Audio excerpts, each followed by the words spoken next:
Our guest is Bruce Cockburn, who most of you have grown up listening to for most of your lives. And if you're younger than that, you've heard the music in and out of the car, the house, stores, whatever. Bruce Cockburn has written almost 400 songs, released 34 albums over a 50-year span, and he has presented for us a digital version of an album called Rarities. Many of the songs were from tribute albums like Pete Seeger and Mississippi Sheiks, Gordon Lightfoot, William Hawkins, Mississippi John Hurt. Rarities, the album we're going to talk about, just came out, and we'll play you some tracks. The podcast will be the complete interview, and the video version will be on the YouTube channel, Terry David Mulligan. He has a new album coming in May called O Sun, O Moon. He has dates for you. You can go see Bruce live early February in Western Canada. And yes, he's been busy. There's not much else to say except he's an incredible artist, and I hope no one takes him for granted. We welcome Bruce Cockburn. Nice to see you, by the way, and I'm well. You too. Thanks, yeah. Bruce Cockburn is my guest. We have much to talk about, but one of the things you always want to do with a friend is say, how are you? How were your 2 years? Are you okay? Are you safe? Are you well? Well, more or less, yes to all of those. Yeah, age takes its toll, but yeah, I'm doing fine. Good. You've been busy. It appears as though you've been busy, but I think you pick your spots. I know that Rarities is about to come out, and I know that there's some new music we can talk about at the end of this interview that's coming out in the spring. Did you find that the keeping busy was kind of essential to A, your workload, and B, your sanity? I don't have to struggle to keep busy. The stuff just keeps coming. But in fact, I wouldn't mind being less busy. Oh. But the good side of that is, you don't vegetate as fast. so I'm happy about that. And the stuff that's going on is good stuff. So, that's great. I mean, part of being busy is having a family, and part of it is, just all the day-to-day that goes with having a family. Part of it is the world of music. And as you said, we've got the Rarities album that's just now out, and the that's just online, but it exists in the way that those things do, and re-releases or the vinyl releases to the general population of albums that were part of a box set originally commemorating the 50th anniversary of True North. So there's new vinyl, new old vinyl, and the Rarities thing, which is old stuff, but some of it's never been out there before, and then there is a new album that the recording's finished. We have to master it still, but that'll be coming out in May. We'll talk about that in a second. With box sets are meant to take all those rarities and box them into a box set, but there were still tracks out there. I mean, it's remarkable. I'm looking at the background of some of the tunes and how they survived is kind of cool. I think, for example, your leadoff track is only 1 minute and 18 seconds, Juan Carlos theme. But, I mean, sometimes if you didn't mark it up well, a theme would disappear. You would never, where's that master tape of the Juan Carlos theme? Right. Well, there's a couple of tracks on the album, that one being one that were written for a documentary film called The Man We Called Juan Carlos. And that's about a Guatemalan farmer who is kind of driven into the arms of the revolution of the fight against the Guatemalan government because his son is killed by the military, and then he goes through a part of his life like that, and then ends up being a kind of elder wise man in a way. That film is a very nice little documentary that's now not new, of course, anymore. It was made in the 80s, but Water Walker theme, he said, moving along crisply with Hugh Marsh who actually is also just releasing something with Mr. Kevin Hearn from Bare Naked Ladies. They're keeping busy. This is the soundtrack to the 1984 film Water Walker from the National Film Board, which you can literally Google and watch at your convenience on your bus ride home if you want to. But it's a fantastic piece of music. Oh, thank you. Yeah, we had a good time doing that. The film was made by Bill Mason, who, for anyone who's interested in canoeing or has had any involvement with that, he'll be a familiar name because he was he's deceased now, but he was kind of the grand master of Canadian canoeing for many years, and made a number of instructional films for the National Film Board about canoeing, and constructed Water Walker really from the outtakes and stuff that he'd been able to shoot on the side, making those instructional films. And he asked me to do the music for it. I enlisted Hugh Marsh's aid in that project, and it worked out really well. I think we had a good collaboration, and I think the results were good.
wonder, were you a canoeer? As an adult, it's been a long time since I've been in a canoe now, but because I don't get around where those are very much. But in the 80s, I had the good fortune to get involved in a couple of extended canoe trips up in the Arctic.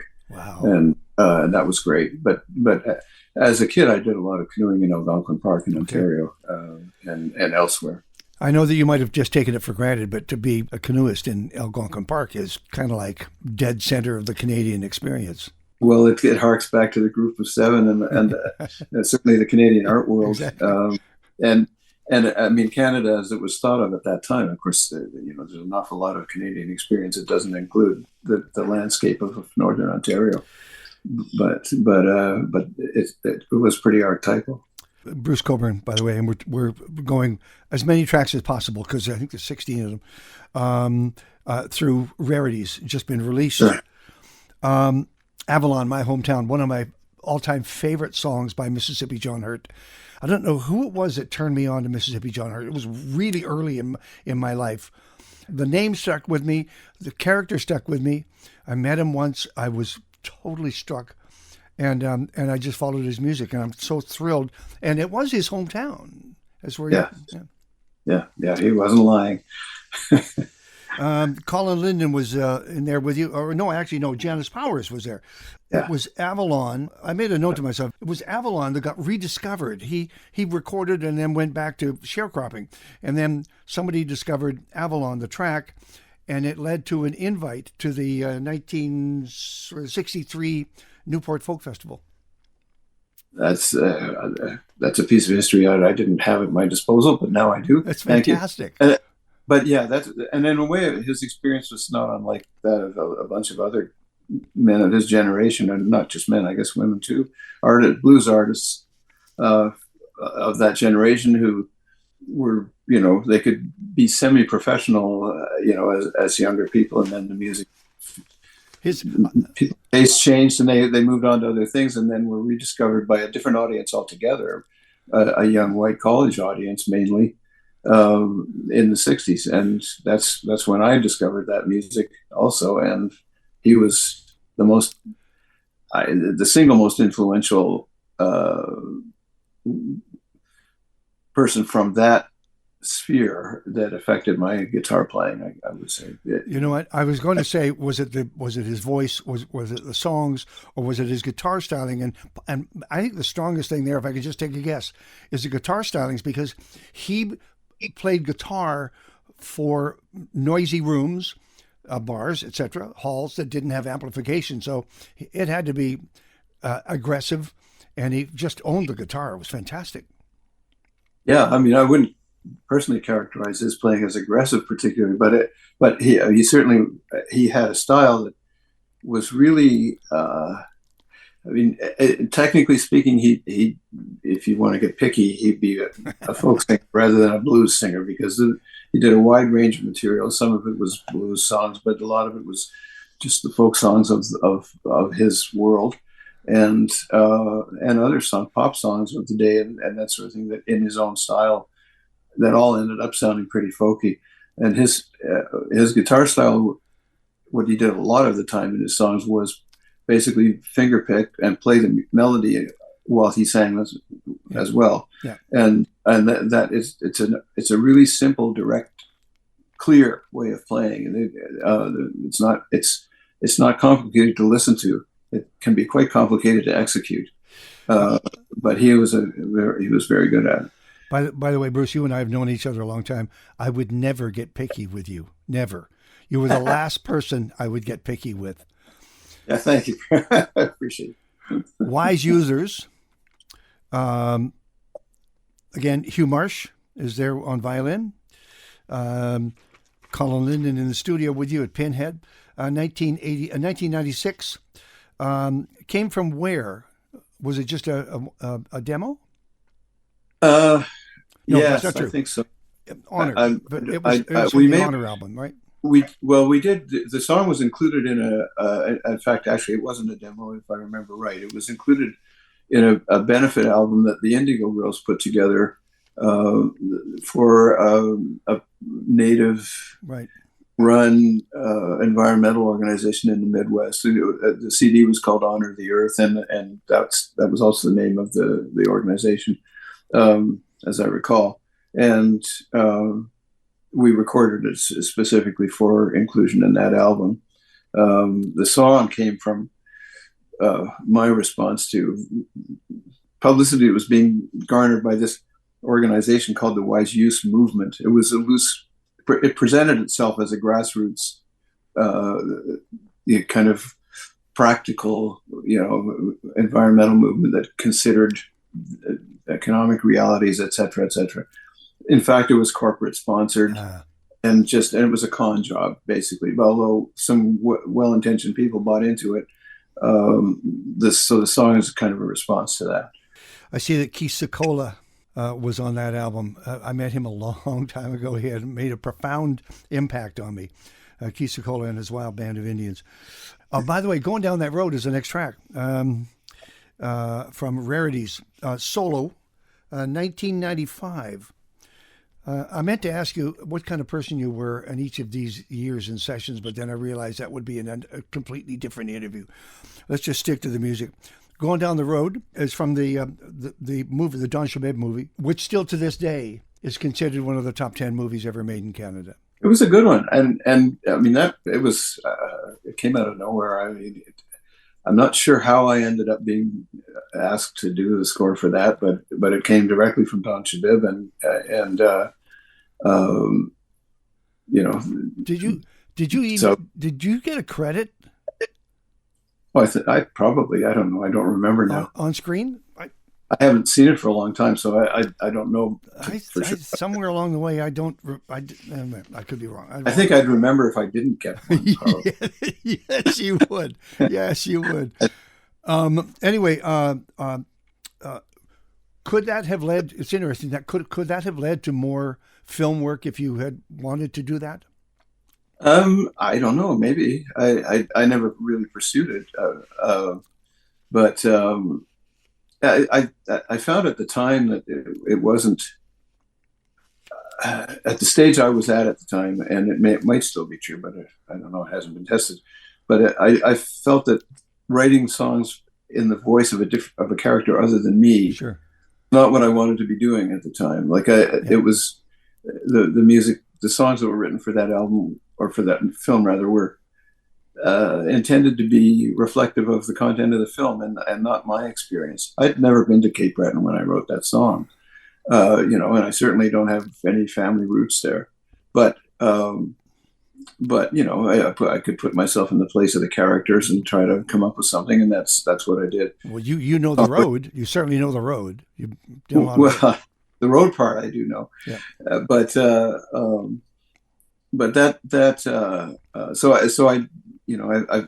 It felt like an interesting exercise, but not one that I wanted to repeat right away. So we never really looked into whether I could do more films or not.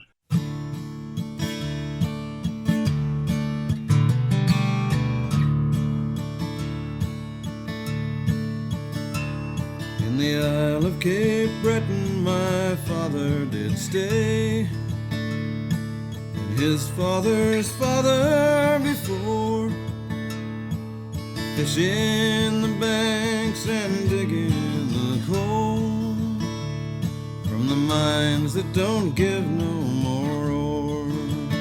And I'm going down the road, boys, seeking what I'm owed, boys, and I know it must get better if far enough I go.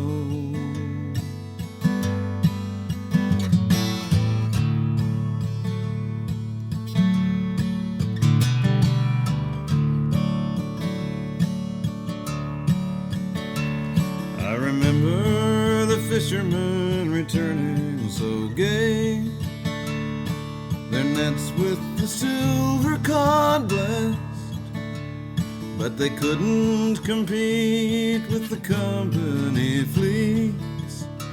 Now it's welfare relief or go west, and I'm going down the road, boys, seeking what I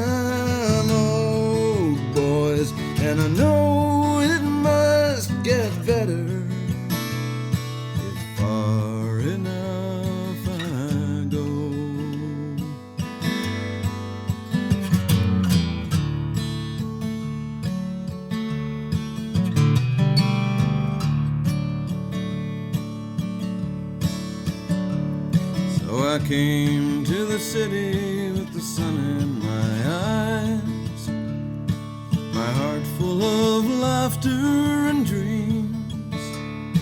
But all that I found there was concrete and dust, and hard times sold in vending machines. And I'm going down the road, boys, seeking what I know, boys. And I know it must get better if far enough I go.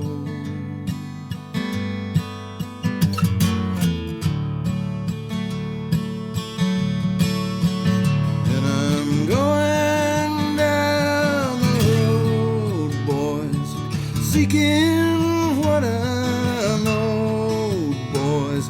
And I know it must get better if far enough I go.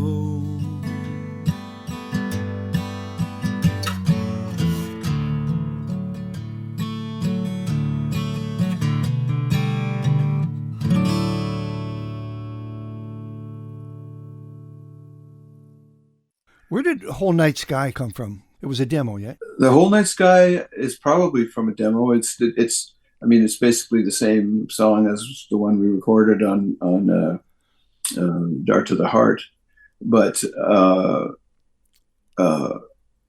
it was probably done as a demo for before that album. I made a note here, Charity of Night, 1996. Oh, it's on the Charity. Oh, it is. I'm sorry. Yeah, my mistake. Okay. It is on the Charity of Night, and that's right. And on the Charity of Night, Bonnie Raitt does a great slide guitar solo, which is not evident on this version of it because it's just me. Okay.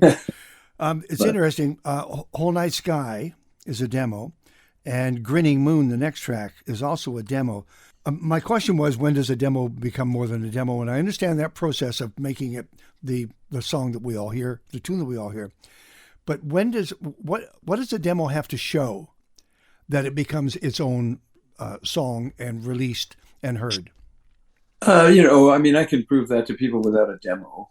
It's good to have them to share. Like if we're getting, I love if it. I have in the case of that song, the two songs you mentioned, and certainly of Grinning Moon, which never did make it onto an album until now. But those I remember doing the demo that included that song. Because I had a body's worth of material ready to do an album, and or at least it felt like it. There were more that came after, it probably was all about the Charity of Night. In fact, it was, because there's another song on the Rarities album. You'll probably get to this one, but the Come Down Healing, that is made up of pieces that it was kind of dismantled and reassembled, and some of it ended up in a song called "Get Up Jonah" on the Charity of Night, and some may have gone elsewhere, but that was kind of the original version of that. There I am sitting on the horse farm where I was living at the time, and coming up with these songs, and there needs to be a way to share it with people so they can see what's going on, and if we're going to do an album, this is what it's going to consist of. That's the point of doing them for me. I made a note beside Grinning Moon: storytelling, narration, how you, it certainly wasn't the first time, and it wouldn't be the last time, that you sang us a song, constructed a song, but became the storyteller, became the narrator, almost like in a spoken voice. Well, sometimes the songs do involve spoken word. The song "The Charity of Night," for instance, is all that, with a sung chorus, and exactly. There are lots of examples in my of that sort of thing. Yeah, I mean, storytelling per se. Some people are good at telling a story in a kind of linear narrative way. I don't have that gift particularly, but if you take certain elements, images, a hint of an event, that sort of thing, and you string it all together, it becomes a story in the process, and the listener is invited to kind of fill in the blanks. Bruce Cockburn, by the way, is our guest, Mulligan Stew, the Mulligan Stew podcast, and the album is Rarities. Come Down Healing You mentioned it in passing. It's just you. Well, I love Just You, and it's a demo of Just You. I'm prepared for all sorts of musicians and strings and choirs and gospel things and whatever. You, Just You, is my Bruce Cockburn. Well, I do a lot of that. Yeah. You know, I started out playing in Guitar. in bands as a guitar player, you know, basically. But when I became me, it was with the intention of performing solo. I mean, this is at the end of the 60s. I'd been in bands and I'd had enough of that for a while, and I just wanted to play the songs that worked when I played them alone. And so kind of that's what I did. And eventually, yeah, I got tired of my own company and started bringing other people on tour with me. But I still do a lot of solo work. I mean, all of what I'm going to be doing coming up is solo, for example.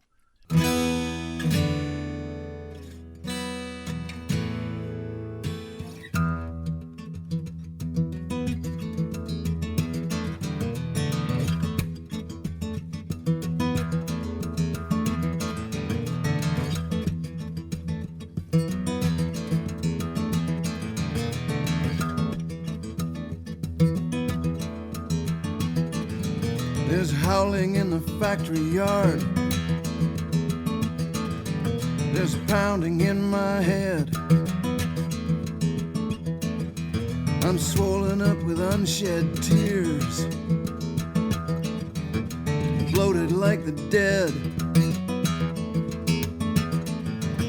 Somebody stands in a window,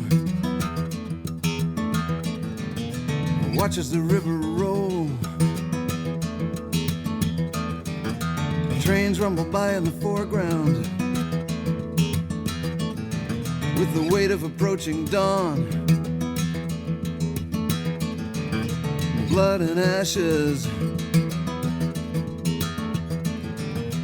Time is burning in the high vault of heaven. Looks far away and cold. Come down, healing.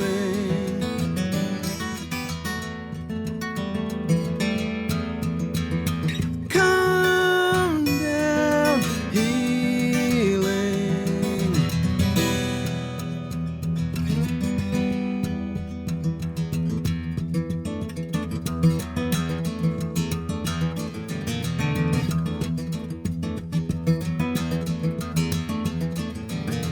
Pale moon in cold blue sky, frost and grass like winter stars. Sometimes the road leads through dark places. Sometimes the darkness is your friend. The air around smokes with myth. The light is thickening. You can feel it in the gut like the warmth of absinthe. Feel it in the veins like the rush of love. Like the winds that through the wounds of chaos blow blessings from the mad. Come down, healing.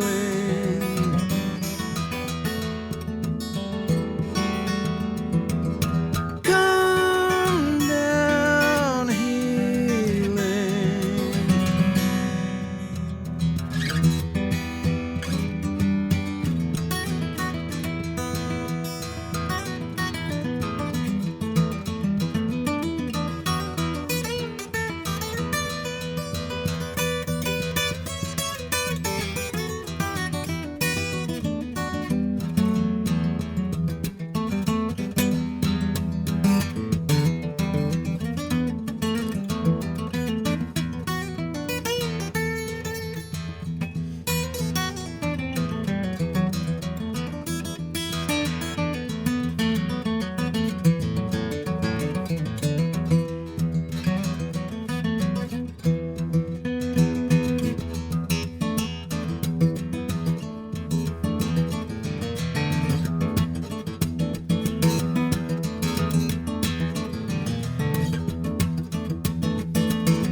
on those monkeys huddled in waves of rain,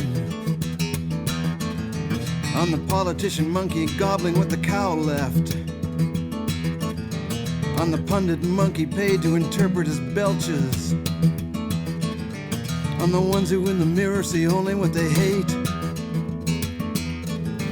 who in other tribes see only what they hate about themselves, on the shadows and doorways who turn out to once have been human, on the ones who have to live with the memory of torture, on those who must die when the plague angel flies, on the warlocks and gene splicers who would grope each other's emptiness, on the hills of the mother world emptied of breath, on the 7 cooling towers of the cancer apocalypse, on the 7 billion dreaming souls. Come down, healing.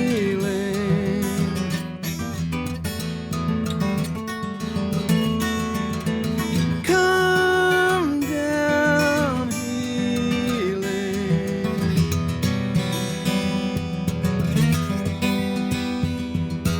Come down, healing.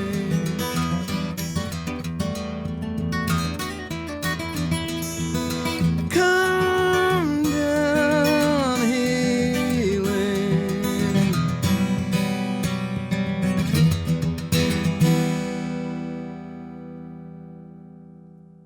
Nice. You said something, I think you wrote it down somewhere as a quote. When I started writing songs, it was to put music to Bill Hawkins' lyrics. That was, you said, at least the quote was quoted as 2005. And so I get to the track, The Trains Don't Run Here Anymore, which is from a tribute, I believe, to Bill Hawkins. Yeah, Yeah. that's and those are his lyrics in there. That's one of the collaborations that we did. One of the more successful ones. There were a few songs came out of that were worthy, and other songs from the time that don't stand up so well for me, but that one does. So no more bands for you. Not no more bands, but no more being the guitar player in other people's bands, I guess. At least for the foreseeable future. I mean, I'll work with a band anytime there's enough money to support that kind of tour, but or anytime it seems musically required. But more often these days, it's just it's much more practical to kind of think of touring solo. So that's what I'm doing. I just to pause for a moment here. There was I don't know why I remember this. I've remembered half of my life, but I remember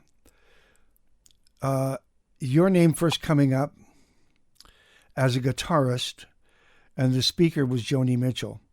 I can't remember if it was in an interview because we knew each other, or it was from the stage, but she was the first one to just rave about your guitar work, and he's a wonderful singer-songwriter, is what she said. That was mighty white of her to use a horrible expression that my mother would occasionally drag out. That's very kind of her, and I'm surprised to hear that actually in a way. Although we were acquainted way back in the day, and we weren't like buddies that hung out or anything like that. But we certainly were acquainted. I remember having lunch with her in Ottawa one time. And running into her, and I haven't seen her for quite a while now, but we would sometimes run into each other over the years. And I have incredible respect and admiration for her work. So it's nice to hear her say that. There's a remastering of Ribbon of Darkness, Gordon Lightfoot's tune, of course, with Colin on mandolin. This one came from the tribute to Gordon Lightfoot, yes? Yeah, that's right. A lot of these people will gather this now. A lot of these tracks are taken from contributions to tribute albums of one sort or another, and that it was nice to be involved in a Lightfoot tribute because there's another guy who was back in the day was hugely influential and really set a standard for the kind of a quality standard for the sort of singer-songwriter acoustic music that could be done, you know. So look at me flipping pages here. Turn, Turn, Turn, which we know from Pete Seeger and the Byrds, of course. You recorded that for Where Have All the Flowers Gone, the songs of Pete Seeger. Who's in the studio with you? Can you remember? Yeah, I think it's Ben Riley on drums and Steve Lucas on bass. Okay. Who I toured with a bunch in that period. And Colin produced that track also, and I don't think he plays on it. That's probably it. It's probably the three of us. I can't remember now if there was somebody singing or not. Maybe you can tell me. No, I can't. No, I can't. No, I can't. I'm sorry, I can't. Honey Babe, Let the Deal Go Down. That was from the Mississippi Sheiks, a project that Steve Dawson did. God bless him. Mm-hmm. And did you pick the song, or was it assigned? I had arranged a bunch of songs I could pick from, and I picked that one, and it was a go. It's great. It's fantastic. And that was another really fun thing to work on.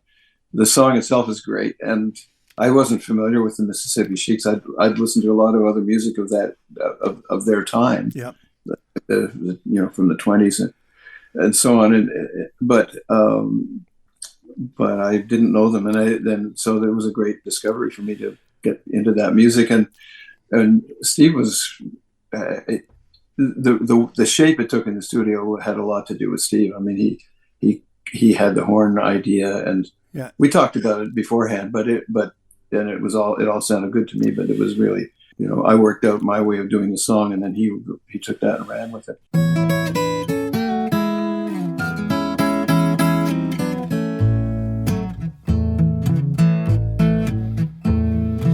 Honey, babe, please let the deal go down. Honey, babe, please let the deal go down. We can get the money, walk on down through town. I'm a stranger to you, and you're a stranger to me. I'm a stranger to you, and you're a stranger to me.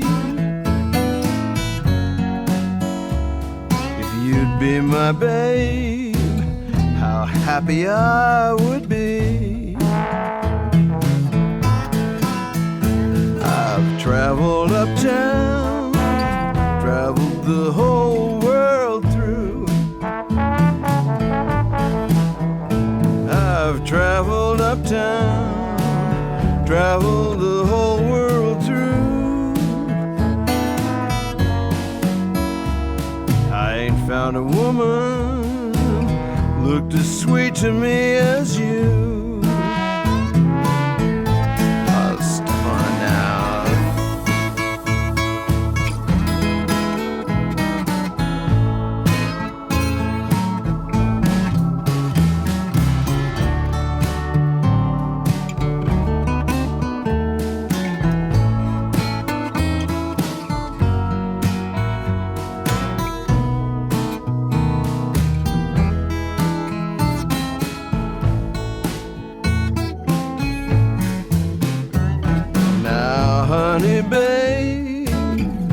Got me troubled in mind. Now, honey, babe, you got me troubled in mind.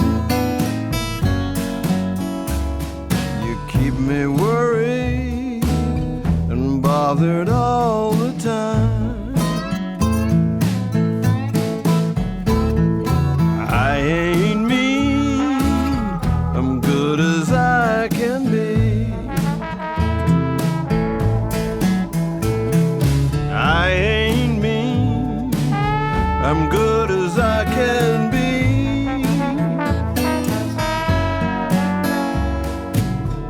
me, sweet babe, what fault you find on me. Honey, babe, please let the deal go down. Honey, babe, please let the deal go down. We can get the money and walk on down through town.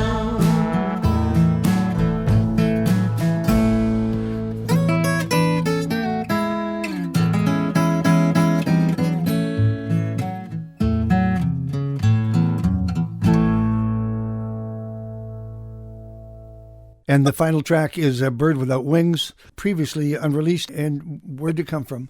That's one of the first songs I wrote that I actually liked. Wow. I mean, that I liked enough to keep it alive in a way. And I didn't do much about that, about keeping it alive. I mean, we never recorded it. I haven't performed it anywhere ever. But it did. So I don't remember how we ended up doing a demo of it. We did a demo, and that's what. Actually, that demo was old though. That's from when the song was new, which is like 66 or 67, something like that. What's the name of the new album coming? The new album is going to be, at this point, it's a working title. So because we haven't actually done all the packaging yet, and it could change, although I don't think it will. I expect it to be called "Oh Sun, Oh Moon." Okay. There's a lot of other stuff, a lot of other musicians playing on the record. Okay, fine. You have special people coming in there. Yeah, we got a bunch of great people. Just give us a quick list if you have. We've got Alison Russell. We've got Sean Colvin. We've got Jenny Scheinman, who's a great violinist, who's played with me previously. She's on a couple of tracks. We've got a great singer-songwriter, is kind of in the bluegrass world, and mandolin player Sarah Jaros is on there. And I'm going to leave people out now that I start thinking. Susan Bluekark, you co-wrote something with her. Susan Bluekark, I'm glad you made sure I didn't forget Susan, because that song is actually pretty special, because it's one of a very few co-writes that I've done.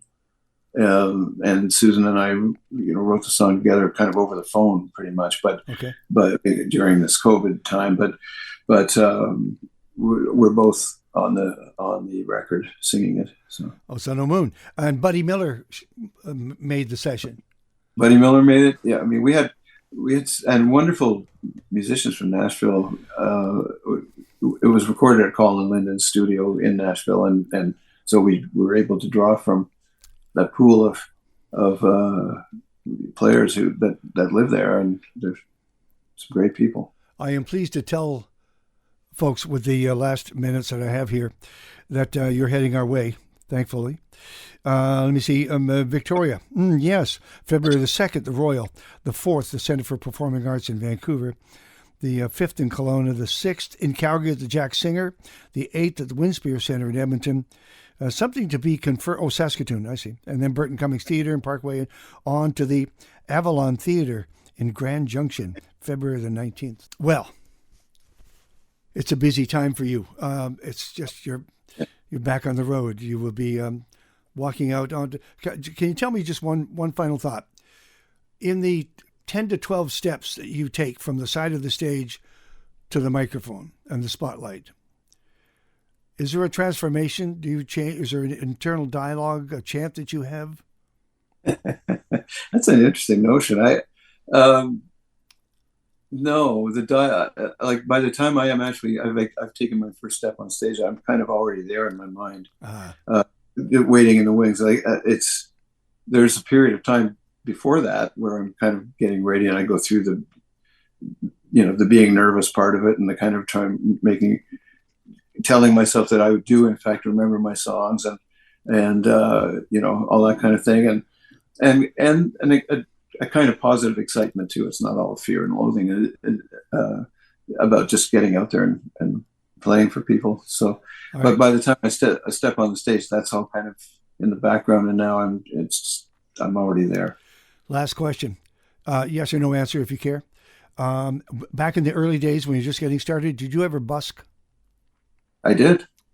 Not a whole lot, but I did in Europe when I spent that summer between high school and college bumming around Europe. And a little bit back in Ottawa after, and in Boston when I was going to music school. You tended to get busted for busking in those days, and so it didn't work as well as it would now. But and I wasn't as committed to it. I mean, I had other things to be doing besides that.